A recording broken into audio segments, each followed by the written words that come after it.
How's everybody doing? Good. Welcome to Stand Up Sundays.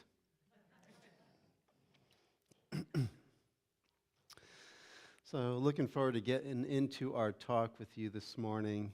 Um, First, I just want to honor the true you, that is this oneness that we all share, this unity consciousness that we come to uncover, discover, and recover.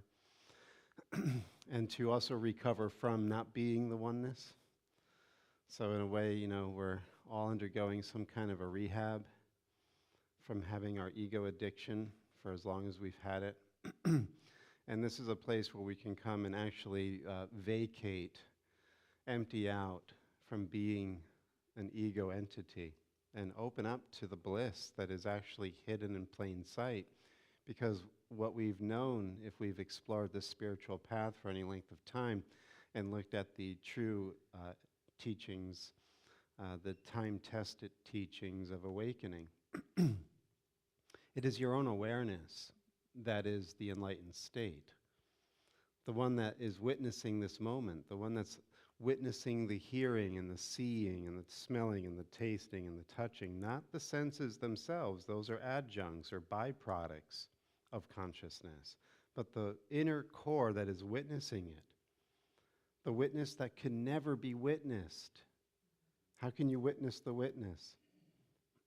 It's the pure space of awareness. And we always have this. We are always this. We are never not this. There's never been a moment, an instant, when your awareness was not aware.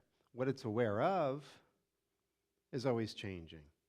It's that ever-fluctuating landscape of dream, whether it's the physical waking dream or the non-physical subtle dream when you go to sleep at night.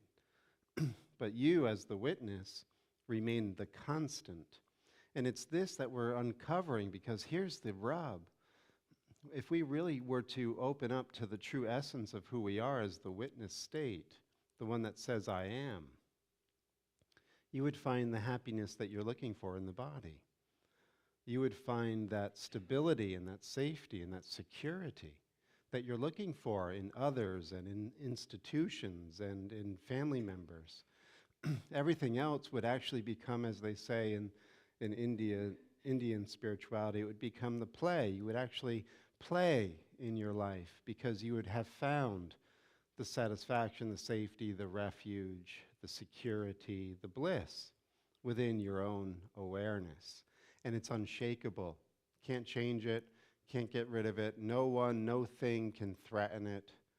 It is forever who you are. But as long as our attention is cast outside of ourselves, as long as we're paying attention to what the senses are always showing us in terms of objects separated from seemingly the perceiver, we are lost in the dream. Whether the subtle dream or the gross physical dream, we're lost. And again, it's really that instant of choice that can take you back to turning your attention around, as we always like to say, which is the true nature of repentance, even though it's gotten a real bad rap in the Abrahamic traditions that we've been brought up on. But repentance is really just turning your attention around and starting to witness the witness. Starting to wake up from the dream of getting lost in sense objects and outward pursuits as if they're going to get you somewhere. There's nowhere to go. There's nothing to get. And when we discover that, instead of feeling down about it, we actually can find the pleasure and the bliss, like we're saying. And that's really what we want to uncover this morning in this commemoration, in a sense, of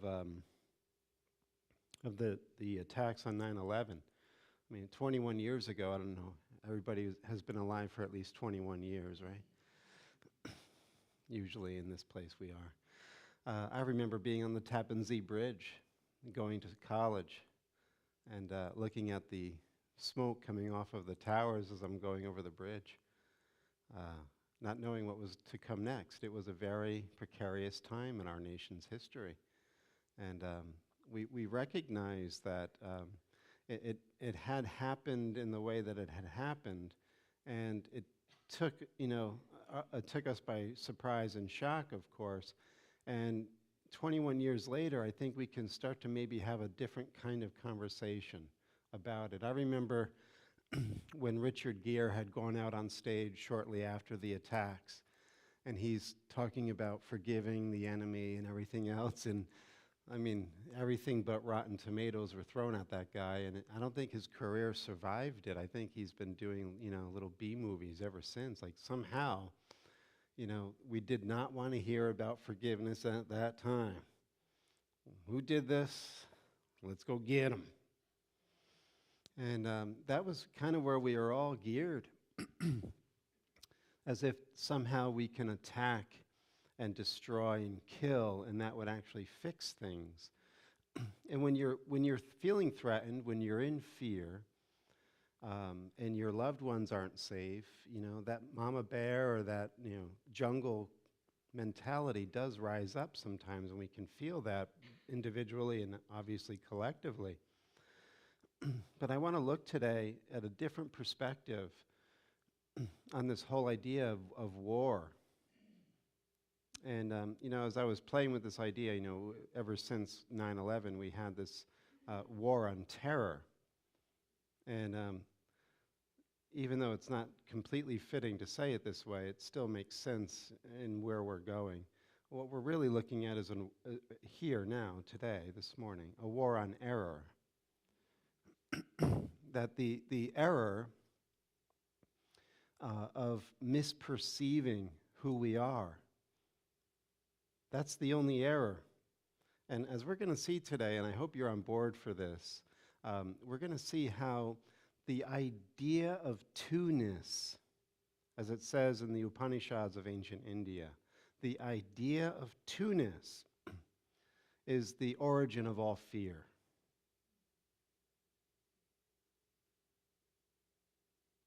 Okay?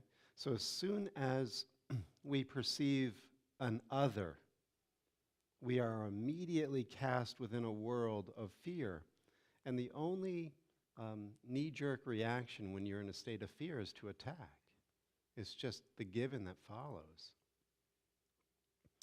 So we have to, in a sense, as we journey on our own spiritual self-discovery, we have to begin to really examine these unexamined beliefs. Like we've been brought up, we've been, nurtured from the womb, from our mother's milk, that war is right in some cases, that it's justified to attack and to kill in some cases. And many of us may be sitting here still firmly hold to that truth. That's why I do want to say at the outset, I'm not here to try to convince anyone to see it my way. It's not why I'm giving this talk. It's not to try to sway you or convert you. But it is in a way to hopefully open you up, if you haven't been already, to a different point of view that can actually bring true peace and comfort to your heart. That when the mind is in a state of duality or two-ness, it is in a state of anxiety and fear. And by attacking anything only makes that fear deeper and stronger in your mind. So attack never gets rid of the problem. Trying to hurt or kill another actually deepens your own internal pain and inner conflict. So we're going to open this up for an examination this morning. And I hope you're ready to do this inner seeking. Because as we had opened the talk this morning, there's really just a unity consciousness behind it all. Like, remember, if you're witnessing this moment and the witness can't be witnessed, right? Isn't that a given? Let's just start with that foundation. You are witnessing this moment. You are aware. And you can say, I am aware. Who is the one saying I am aware? Well, it is the awareness itself. You cannot look and find this awareness as if it were a thing.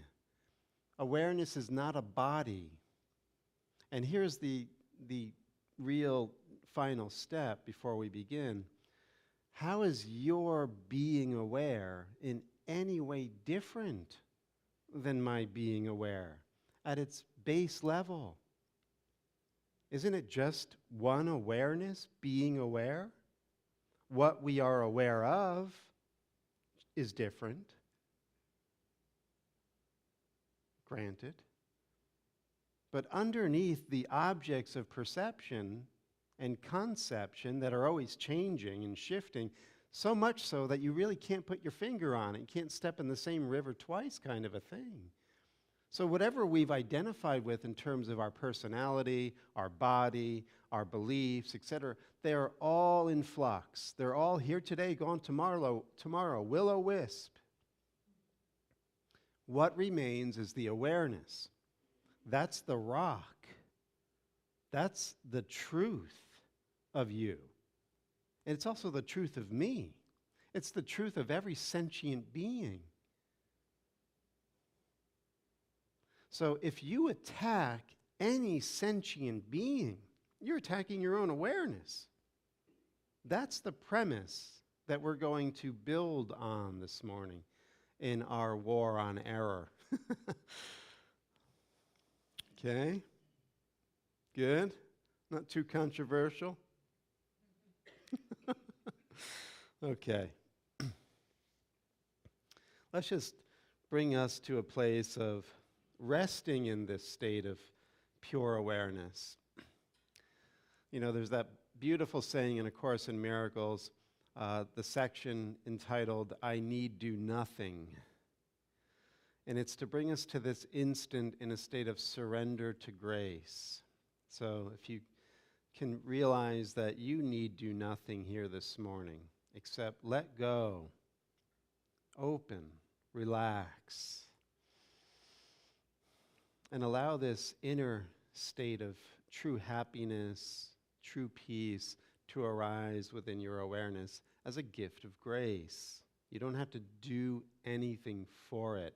You actually just have to allow it to be.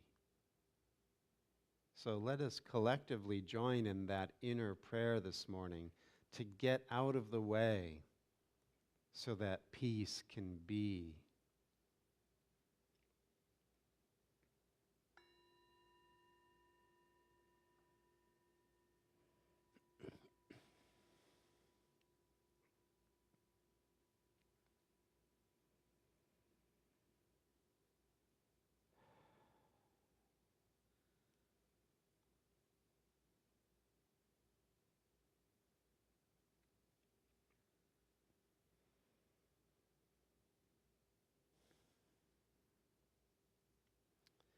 Before we come out of this collective prayer, let us make the collective commitment to be instruments of peace, to bring healing and understanding, both to ourselves and to those that we come in contact with.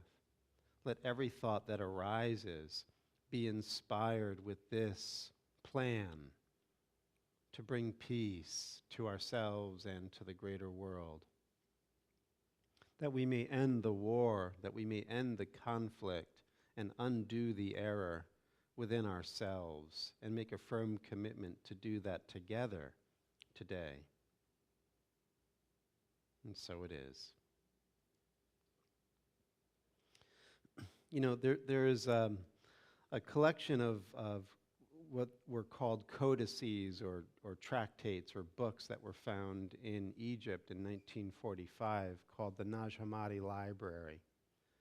This was dug up in close proximity to the discovery of the Dead Sea Scrolls in Qumran. And the Nag Hammadi Library of Ancient Egypt was a collection of what are called Gnostic scriptures. And what we discover when we look at these is that Christianity had a very different kind of beginning than the, you might say, establishment narrative of the mainstream church. That according to the mainstream church, you had a monolithic movement, the Jesus movement. Paul took over, Peter went to Rome, and everything was sort of, copacetic, and it just grew very seamlessly and naturally in this monolithic trajectory. But when we look at these earlier texts that were dug up, that were written during the early times of the Christian church, we see a proliferation of teachings coming out of Jesus' movement. And many different perspectives, many different groups were seeing things differently. And one of those tractates or codices was called the Gospel of Truth. And it's one of those profound, if you ever get your hands on the Nag Hammadi, a lot of it is very confusing. But the Gospel of Truth is one of those books that can be quite beneficial in opening up certain ideas. And it's said to have been written by Valentinus. And Valentinus was in line for being Bishop of Rome, a very high-ranking patriarch of the early church, but very mystically minded. And he saw the Christ event very psychologically through inner transformation and initiation into the light as your mind opens to the guidance of the inner Christ. And so in the Gospel of Truth, you have this Valentinian Gnosticism. And all of that to say is in the opening sections of the Gospel of Truth, there is this amazing story of how the universe as we know it came to be. And in short, it basically says that we all pre-existed as these living entities within the spiritual world. And what happened was error, capital E error, is personified in this Gospel of Truth. Error came to be, and it rose like a fog, and it confused the children and had them forget who the Father is, right? Their origin, the great I am. And in their forgetting arose a world of matter and separation and war, where error could reinforce herself. I know they gave her a feminine pronoun. What are you going to do? So error reinforces itself through war, through conflict, and that has strong echoes to A Course in Miracles. A lot of Gnostic themes go on in A Course in Miracles, and one of the things that Jesus says there is the ego, this idea of being separate, the error is what he also calls the ego, grows strong in strife. The ego grows strong in strife. In other words, the ego lives on conflict.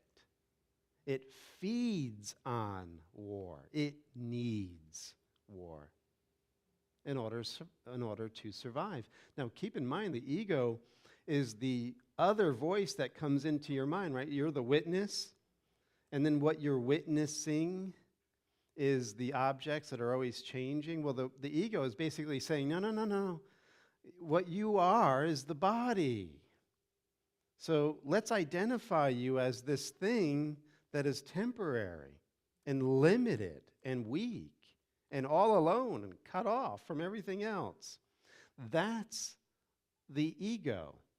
And you call it me. So you're the awareness, one with all awareness, eternal. But when error arose, it produced a fog in your awareness that had you forget your origin and has veiled you from knowing yourself as the witness. Instead of I am, it's I am this body. And when I am this body, I see two-ness or duality everywhere. You're not me. You're not me. You're not me. You're not me. The best we can do is, you American? Are you Christian? Are you belonging to the Unity Church? All right, we can get along. Are you my family? Okay, we can get... So we build these alliances. But there's no unity. There's no reality of the one witness seeing itself in different forms. That's obliterated. So when we identify as the body, we are in a state of fear. Just hands down, can't get away from it. And what do we do when we're in a state of fear? We attack. We attack everything. We attack everyone. Right, Lee? I attack all the time. I could admit it. But when I'm catching myself, I realize, how insane is that? I'm attacking myself. I'm attacking my peace. And the more I see it, the less I want to do it, because I'm really starting to become, after 30 plus years, I know I'm a slow learner, but after this realization that I'm hurting myself, and by extension, I'm hurting all other aspects of myself, I don't want to attack anything. I want to be compassionate, universally compassionate, because that will afford me peace. And who's the me? Not the body. Us. Us.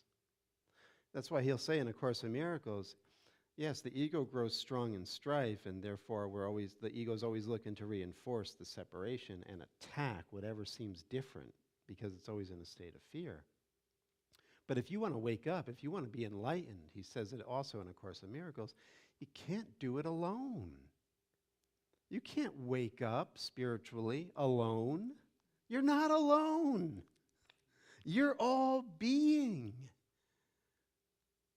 with an identity crisis, an ego addiction, no doubt.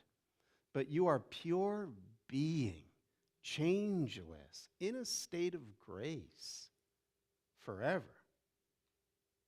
So we have to actually undergo this deep inner inquiry to root out this self-attack that we have been hypnotically disposed to do, because we've been listening to the voice of error trying to reinforce itself through us as if it were us. Is this making sense? So a little bit from Hafiz this morning.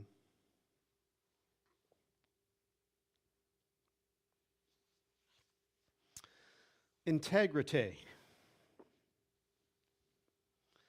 Few have the strength to be a real hero. That rare man or woman who always keeps their word. Even an angel needs rest. Integrity creates a body so vast, 1,000 winged ones will plead, may I lay my cheek against you.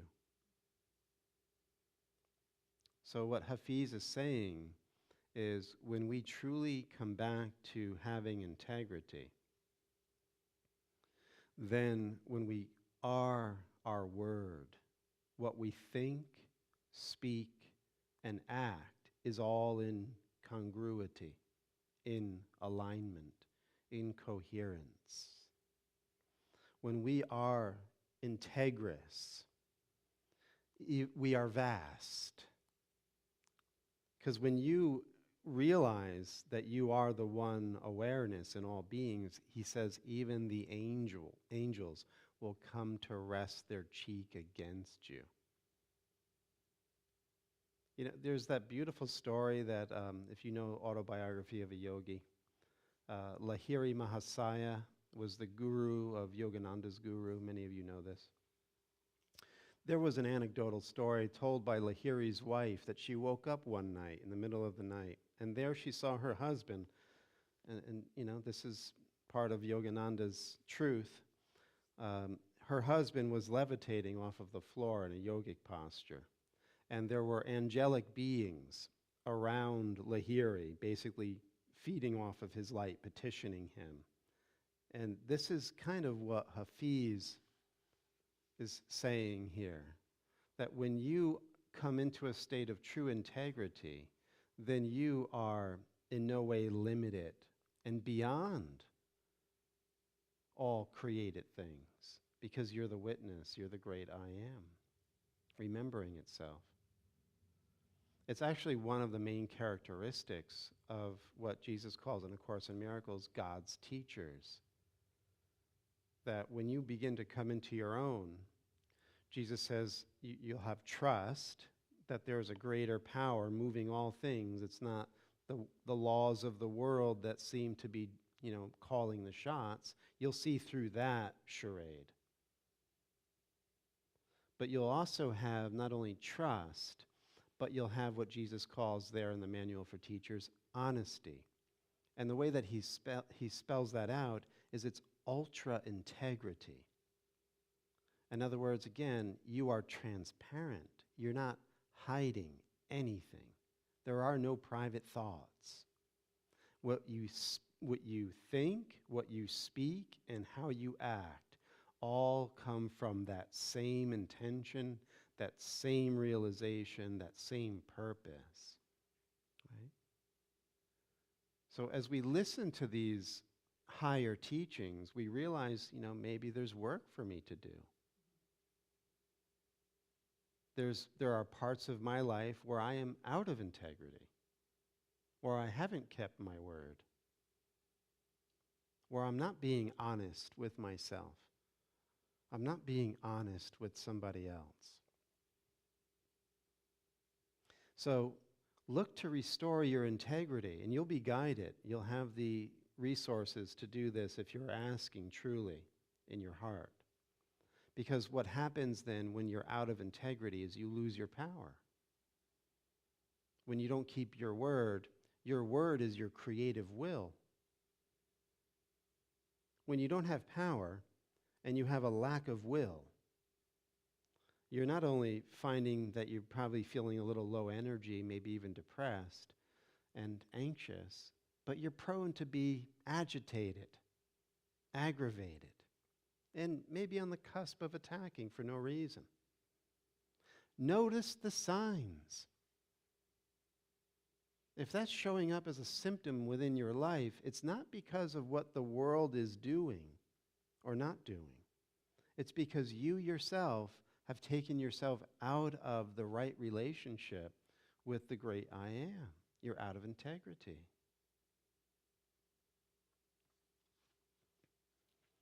Again, spoken from a guy who is a construction site. Right? Get around me, you need a hard hat. I'm not better than anybody. But just calling it the way it seems to be. Here's another from Hafiz. Stealing back the flute. Something in your soul trusts me. Otherwise, it would not let you near these words. God has spilled a great one into each of us. The warrior. The warrior is always fearless, but also always kind. The only business I am concerned with these days, since I heard the moon's drunk singing, is stealing back our flute from Krishna.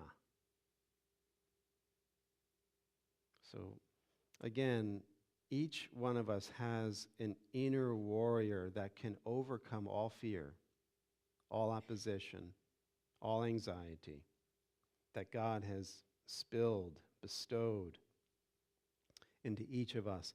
And this warrior is not only fearless, but always kind. Always kind. Even when the warrior has, unsheathed that sword of higher discernment and truth, there is still kindness in the blow, you might say. It is to liberate others. And this is, I think, where he plays on the metaphor of Krishna. If you're familiar with Krishna Katha or the lore or legend of Krishna, any enemy that came against Krishna, when Krishna killed the enemy, it was instant liberation. In other words, it was the end of illusion for that enemy. It wasn't that Krishna attacked the enemy out of anger or hatred or any ego drive whatsoever. It was to undo illusion. And again, a metaphor for what goes on when we go to war on error within our own consciousness, when we are liberating these dark spots within our own mind, these parts of ourselves that are out of integrity or blocking the truth or willfully resisting the light.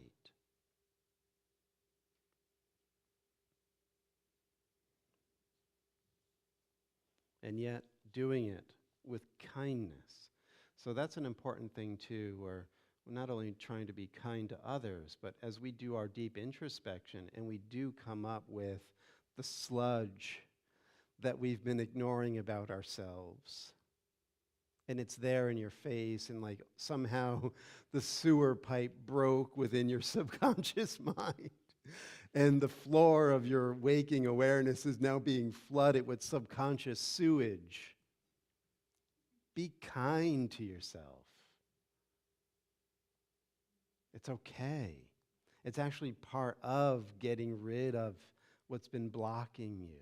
If your intention is pure, you just want to wake up and you want to be as honest and integrous as you can muster, even if you're not really walking in a stable way yet and you're falling down a lot, you'll always get back up and you'll always make it to your goal because you want it above all else. You're not going to allow illusions to stop you, no matter what form they take.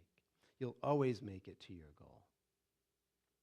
So don't be afraid if you're facing these inner conflicts, these inner difficulties that seem to really block your way. You'll never be held back except by yourself.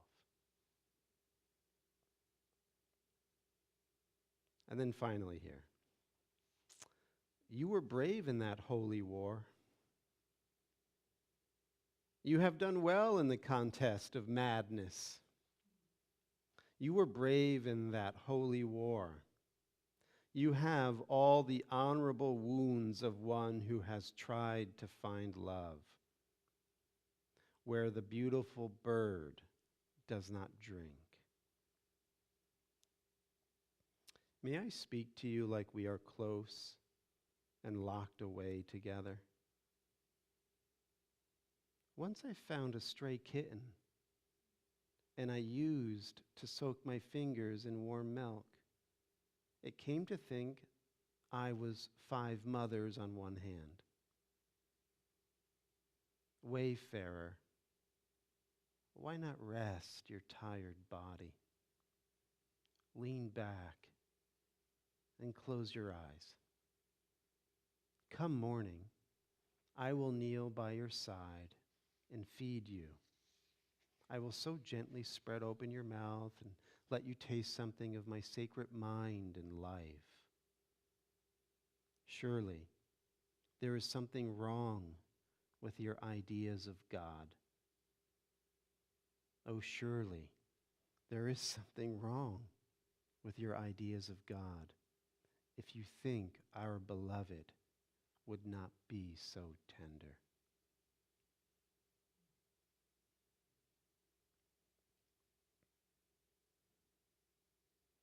See, having been conditioned by error since the womb, and the Gnostics and many others would say long before the womb, before the foundations of the world, we have envisioned God as cruel, as capricious, as punishing. Look at our religions. Even what I mentioned a moment ago, the lore and legend of Sri Krishna, it's all based within a war culture. God goes to war in the Mahabharata. Jesus comes back at the end of time riding a white horse, bearing a sword and slaying his enemies in judgment. Yahweh of the Old Testament destroys a guy for picking up sticks on a Saturday because he broke the Sabbath. A punishing God, a vengeful God, a God that demands animals be slit and bled out so that we can be removed of our guilt. A religion of blood and death. That's what we've been growing up in. That's what's in the background, even if you don't consciously think of it. If you were to rest, as Hafiz just said, these old archetypes and images are in your subconscious. That's why he says in A Course in Miracles, there's a workbook lesson, God is not cruel, therefore I am not cruel. There's no cruelty in God and none in me. We can only see the God we are. So that's why to end conflict and to no longer attack is to open up our horizon and allow the God of love and grace to return to our awareness. War would be over, because remember now, we're looking at it in terms of how we are at war within ourselves because there is the fear of two-ness. Well, if there's no two-ness, then you and God are joined in this instant. The error is we're overlooking that. We're avoiding that. We're resisting that. And of course, A Miracle says we're doing it because we feel as if God would destroy us. We don't consciously believe this, but we believe it when we are hiding things from our partner, when we're keeping private thoughts, when we're out of integrity and we feel the anxiety, when we're not being honest and true and transparent. God, in those moments, whether we think of it this way or not, becomes a God of fear. Because the whole creation then becomes a little shaky. Did you ever notice that? When you're doing something wrong, it's like, was that somebody? You know, somebody come in here? No? Okay, back to doing the wrong. We naturally will feel that. And we don't realize, because we are the all and everything, the pure consciousness, that we make God that God of war. I mean, Psalm 18 in the Hebrew Bible, David's praising Yahweh for making his hands to know war. And it's a whole litany of how God is there slaying David's enemies for him. One more example, I was very much into, going into the Jewish prayer book, and one of the things that you would say before meals during the weekdays is you would read one of the Psalms. I think it was Psalm 134, and right before you have your meal, it's, we laid down by the rivers of Babylon and we wept, and because the Babylonian Empire took Judah captivity, right? They took them captive. And so this psalm is like, yeah, we're going into captivity, but one day we're going to take your little ones and smash them against the wall. Let's eat. It's part of our religious belief system that vengeance is justified. The ego grows strong in strife. It needs war. And don't think it beyond the ego to make a God in its own image. It has. Are you worshiping that God? Do you believe any part of that God to be real and true for you? If there's cruelty in that God, that is not the true God. That's not the real reality. And if you have that as your reality and somehow in your religious or spiritual belief system, you'll be afraid to come back to yourself. You'll be afraid to go back into your great I am, this resting in pure awareness.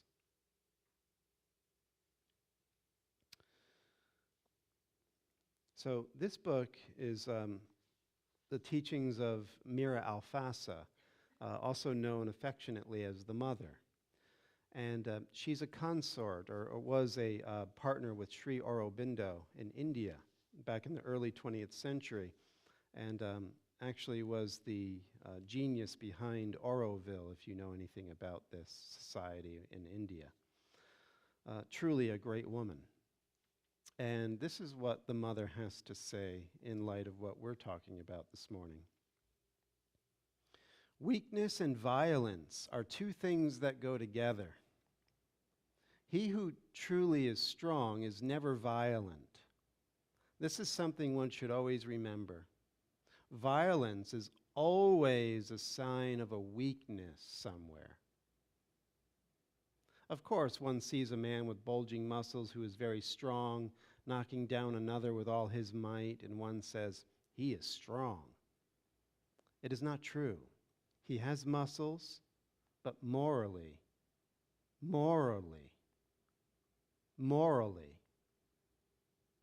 he is very weak. So he may be strong here and weak there. Usually this is what happens. But I say, and also people who have observed animals, for example, animals which are very strong, how quiet they are. Naturally, when they run after their prey, they put out all their energy, but it is not violence, it is energy. But if you have ever seen a lion when it has nothing to do, it does not fidget. If it is ill, it is restless, but if it is well in good health, it has nothing to do. It will not move. It will be quite still. It will look like a sage. Agitation, violence, anger, all these things are always, without exception, signs of weakness. And especially when one gets carried away in one's speech and says things one should not say. This, indeed, is the sign of a frightful mental weakness.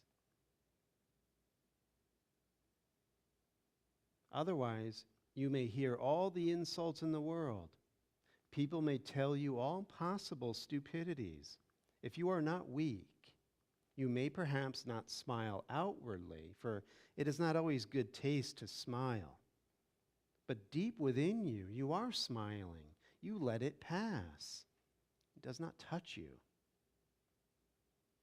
Simply, if your mind has formed the habit of being quiet as it is recommended here, and you have the perception of truth within yourself, you can hear anything at all.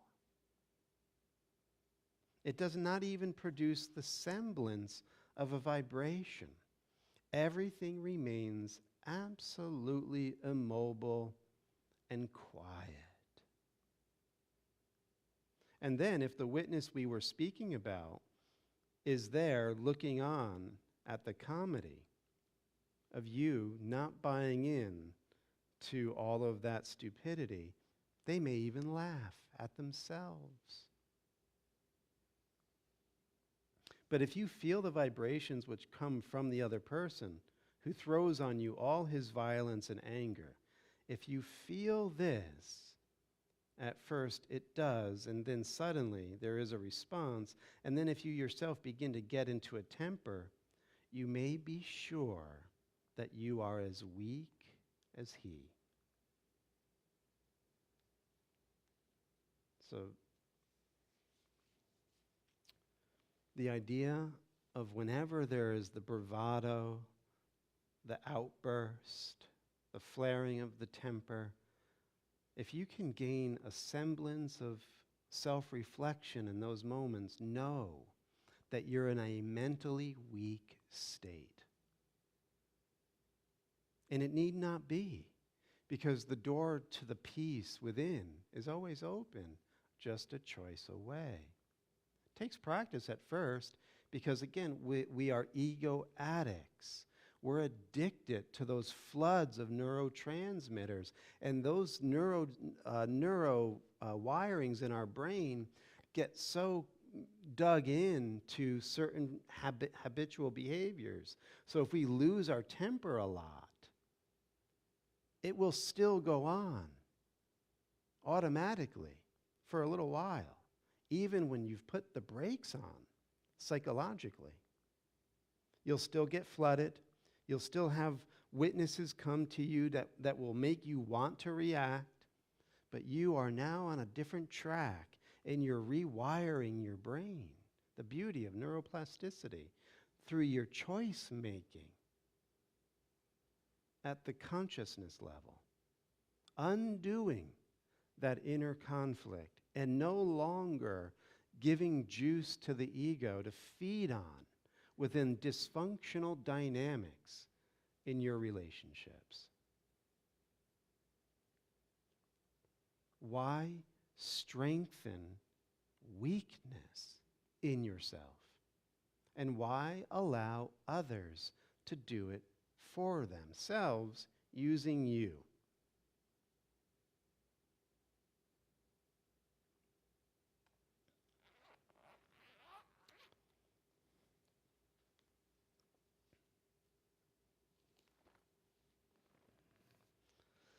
Okay, driving it home. Are you enjoying our story time today?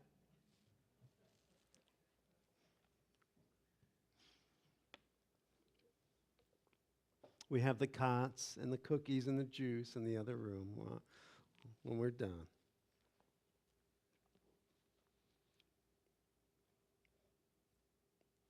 So this is a passage taken from the section, The War Against Yourself, in A Course in Miracles. Listen to this. The memory of God comes to the quiet mind. It cannot come where there is conflict. For a mind at war against itself remembers not eternal gentleness.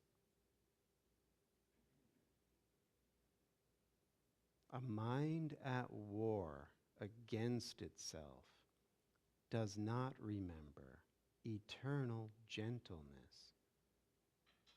What Hafiz gave was that mothering, nurturing of the kitten, saying that is exactly what God will do for you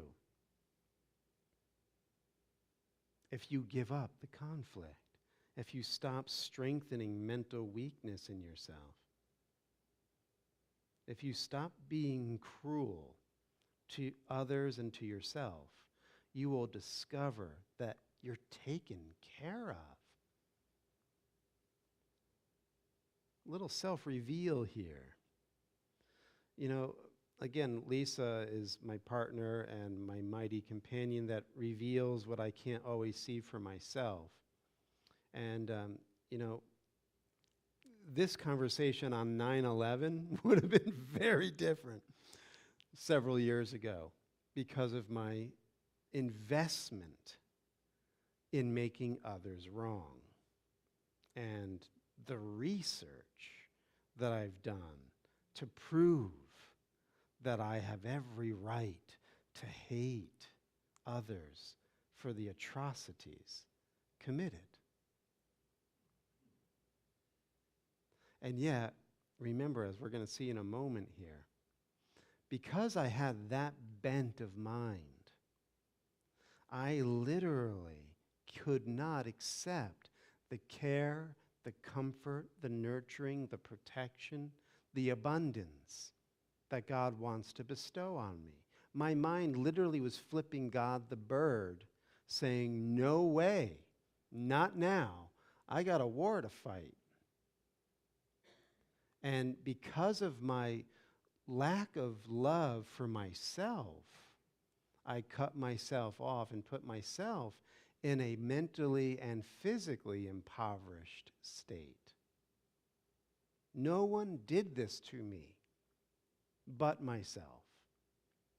That's the great aha that we begin to discover when we realize that we are always eternally infinite awareness and that the abundance of all creation is either being opened or blocked by the way that we are choosing to be. Nobody else. The flow comes from within, and it's blocked from within. Everything else is a reflection and arises within the imagination. It's not out there. You're imagining it. Conflict within you must imply that you believe the ego has the power to be victorious. Why else would you identify with it? Surely you realize the ego is at war with God. Certain it is, it has no enemy. But just as certain as its fixed belief, it has an enemy that it must overcome and will succeed. So, this holy war that John was buying into, what's your holy war? Is it your partner? Is it the country? Is it another country? Is it another political group? What conflict are you feeding in your mind?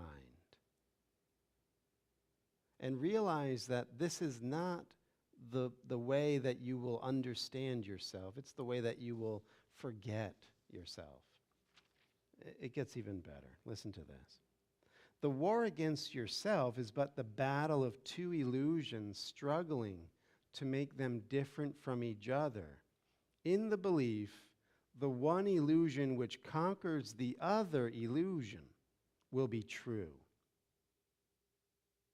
So let's put it in terms of 9/11. Again, you don't have to agree with this, but just maybe hear me out in light of what we've been saying all morning. One illusion of the America fighting the terrorist. What Jesus is saying is that is actually two illusions, right? A sign of moral weakness, lack of integrity. Things don't arise within a vacuum. But these two ideas are two illusions. And if you think by having one illusion conquer another illusion, that you will somehow, the right will be victorious, is a belief that will only feed conflict. You can never solve a problem by attacking it. Only illusions fight. There is no conflict between illusions and the truth, nor are they different from each other. Both are not true, and so it matters not what form they take. What made these two illusions is insane, and they remain part of what made them. The error that we've been split from our reality, that we're no longer the eternal witness, that we are the body, gave us this world where illusions attack each other. Now, that's why we're saying, be the peace that you want to see in the world. You have to end the conflict within yourself and come home to yourself as pure awareness. Don't miss this part of the message this morning, because it's the all and everything. Don't think that two nations or two factions at war with each other are not a picturing of your mind. They are. They're arising in your imagination because they're part of your consciousness. The only way to heal that is to wake up from the dream of fear where illusions fight each other and end your own internal conflict. Come home. What you remember is a part of you, for you must be as God created you. Truth does not fight against illusion, nor illusions fight against the truth. Illusions only battle with themselves. You could literally see that and step away from the cinema. Not buy in. You know that old saying, what if they called for war and no one showed up? This is how we do it. But we do it by coming back to our source and realize that only illusions fight illusions. I choose truth for myself. I want truth. I want strength. I don't want weakness. Truth is indivisible, far beyond the little reach of illusions. You will remember what you know when you have learned you cannot be in conflict. Listen, one illusion about yourself can battle with another. Yet the war of two illusions is a state where nothing happens. So take it back to the personal. As soon as you buy into a conflict and you're at it with somebody in a dysfunctional dynamic, Right there, stop yourself and self-reflect if you can. This isn't me. This is an illusion of me fighting another illusion. Only illusions can fight. Only illusions can be in conflict. You can wake up from that dream. Stop being an illusion of yourself. And you'll know you are whenever you're agitated, whenever you're angry, whenever you find yourself in conflict. Conflict must be between two forces. It cannot exist between one power and nothingness. There is nothing you could attack that is not part of you. And by attacking it, you make two illusions of yourself in conflict with each other. And this occurs whenever you look on anything that God created with anything but love. One awareness, taking many forms. And the nature of that truth of our awareness is love itself. Whenever we are in conflict with one of the forms that awareness is taking, it is an illusion of ourself attacking another illusion.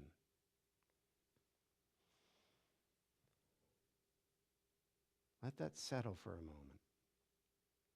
Because it has to go into a mind, our minds, that have been so wired to the contrary.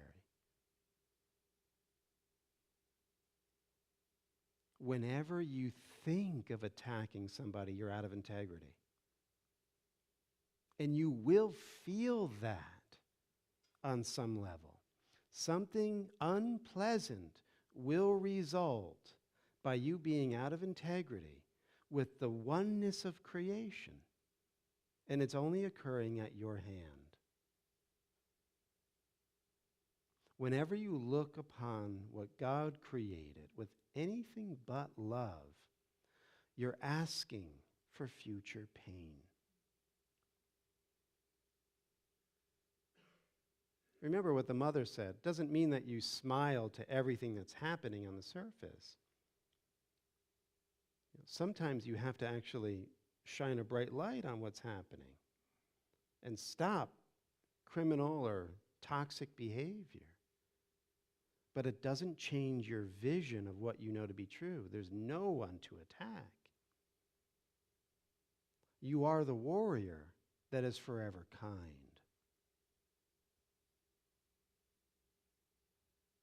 And as a result of cultivating this awareness, you will see very clearly where you then differ with the culture at large. And you'll no longer give your energy or vote for one that promotes endless war.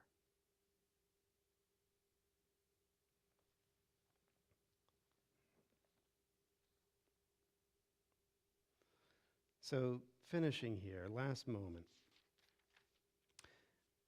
Illusions meet illusions, truth itself. The meeting of illusions leads to war. Peace, looking on itself, extends itself.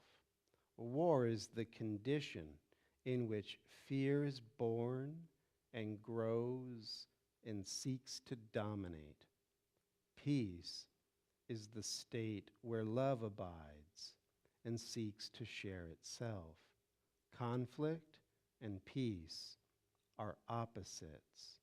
Where one abides, the other cannot be. Where either goes, the other disappears. So is the memory of God obscured in minds that have become illusion's battleground. Yet far beyond this senseless war, truth shines, ready to be remembered when you side with peace. Blue bag's going to go around.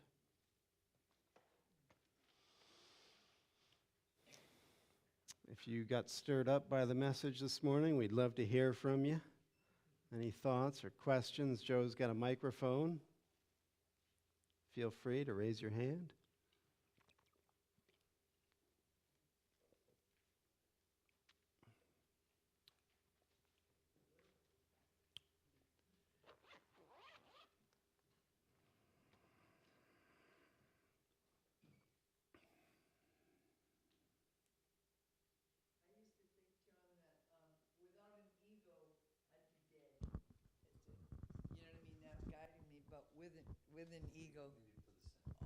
With an ego, I'm dead.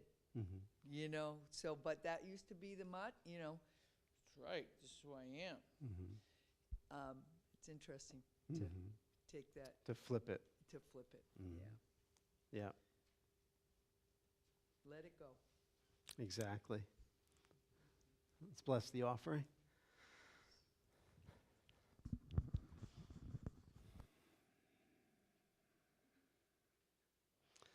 Very grateful for the offerings, and we just bless them in the name of truth, that they are a light within this world to strengthen peace within all, and so it is.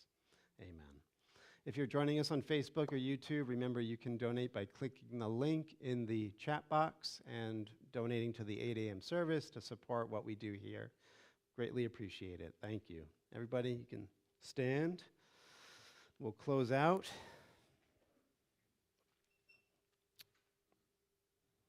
And as we close our eyes, just see if you can tune into that great one within, that kind warrior that is here to bring peace in every area of your life.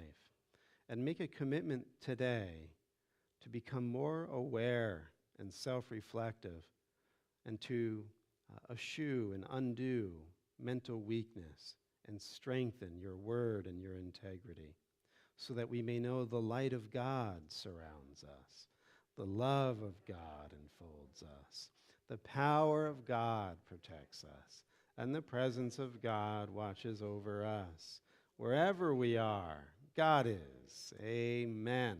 Of course, in Miracles tomorrow night, 7:15 p.m. in the classroom.